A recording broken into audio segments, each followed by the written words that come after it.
Olá, eu sou Iaponeira Diniz, do blog Sapor e Divino, e esse é o primeiro vídeo de uma série que eu quero fazer e estar disponibilizando aqui no canal.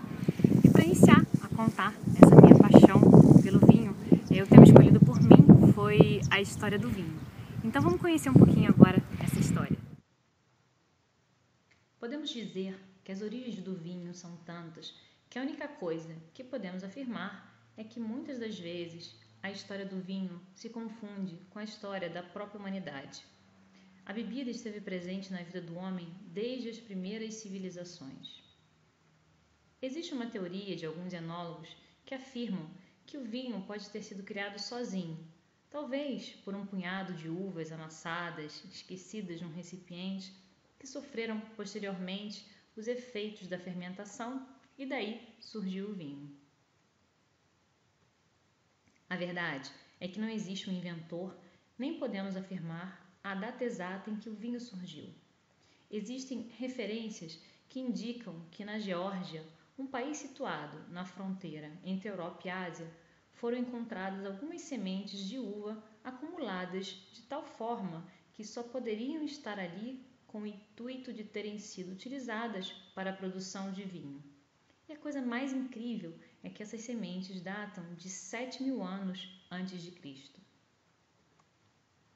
Ouvimos falar também de muitas lendas sobre a criação do vinho. No Antigo Testamento está descrito que Noé foi o inventor do vinho. E logo depois do dilúvio, quando ele desembarcou todos os animais, ele aproveitou para plantar uma videira. Depois de crescida, produziu o primeiro vinho do mundo, bebeu, se embriagou e se despiu. Voltando à história, dizem que os egípcios foram os primeiros a relatar de forma clara toda a produção, desde a vinificação até o armazenamento do vinho. Alguns hieróglifos egípcios, que datam de 2.500 anos antes de Cristo, já descrevem exatamente a produção do vinho. No Antigo Egito, a prática de vinificação era tão consolidada que no funeral do rei Tutancâmon, o vinho foi levado em vasos antigos conhecidos como ânforas, que mostravam a área de origem, a safra do vinho e o produtor. Praticamente o primeiro DOC antes do seu tempo, e que continua o vinho envelhecido durante vários anos. Do Egito, a prática de fazer o vinho se espalhou entre os judeus, os árabes e gregos. Esses últimos também tiveram uma grande importância no desenvolvimento da vinicultura. Eles comercializavam o vinho e tinham um enfoque mais cultural. Na mitologia grega, o deus Dionísio, que representa o deus das festas, dos ciclos vitais e do vinho, possuía os conhecimentos e segredos do plantio, colheita da uva e da produção do vinho. Mas os romanos, sem dúvida, foram os responsáveis por espalhar toda essa bebida pela Europa. A cada nova conquista, eles levavam o vinho quase como uma demarcação de território, uma forma de impor seus costumes e sua cultura nas áreas em que conquistavam, e a partir de então, aquele local começava a produzir o vinho.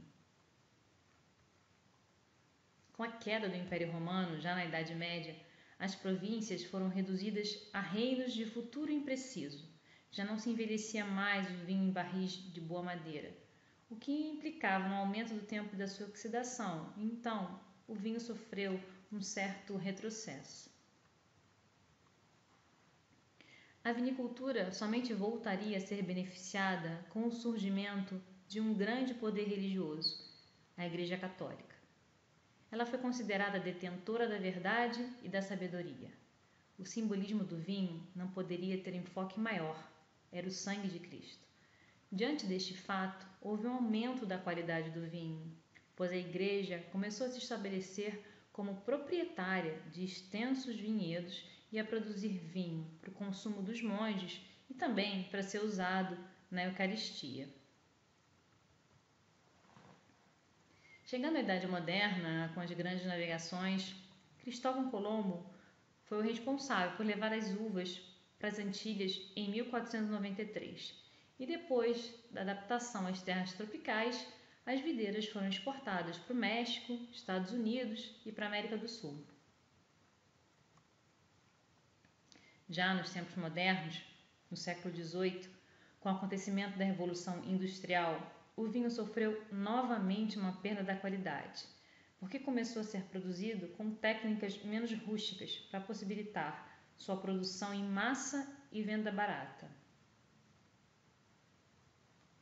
Felizmente, no século XX, o vinho voltou a ser valorizado. Com o grande avanço da genética, surgiram cruzamentos das cepas das uvas, utilização de leveduras melhores, novas formas de armazenamento. Isso tudo contribuiu para que o vinho aumentasse sua qualidade e tornasse a ocupar seu lugar de destaque. De qualquer forma, o prazer que é o vinho, a forma como conhecemos e apreciamos, independe das suas tantas histórias e das hipóteses de surgimento. Em qualquer uma delas vai ter sempre um sabor misterioso e agradável e, acima de tudo, o prazer de degustar essa bebida dos deuses. Se você gostou desse vídeo, deixe seu comentário aqui embaixo, eu tenho o maior prazer em estar respondendo. E a gente se vê então no próximo vídeo.